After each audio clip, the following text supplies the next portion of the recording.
Нощта валеше тихо, а той летеше сам. В очите му замъглени алкохол и сарам. За миг забрави думите на майка си преди. Сине, бързината взима, не дари.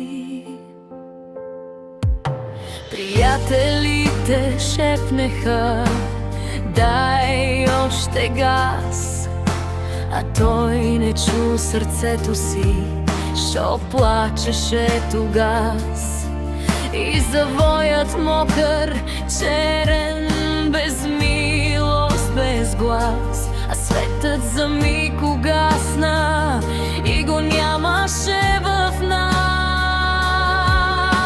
Сега на масата стои столче празно, чиния недокосната, мълчание омразно.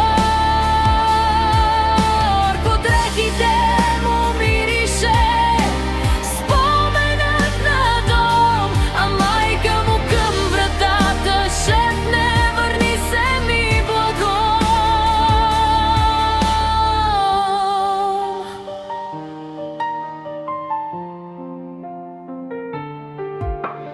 Наркотикът го подлъга: бягай, живей, а после го остави в тъмното завей. Не каза, че след полет идва тежък пад, че смелостта е в разума, не в безумен ад. Сега на масата стои столче празно, чиния недокосната, мълчание омразно.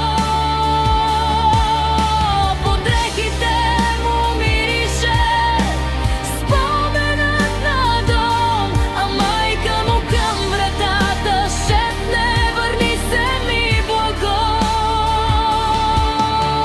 Що му пази ключовете още, слага ги на шкафа, сякаш ще се върне нощем. Ма сестра му тихо в тетрадката рисува лице, което помни, но вече не целува.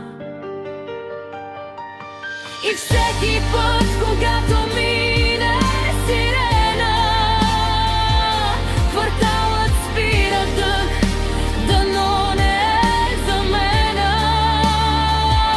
Но тъжният урок стои в сърцата ни до днес. Бързи дрогирани, пияни правят пътя в черен кръст.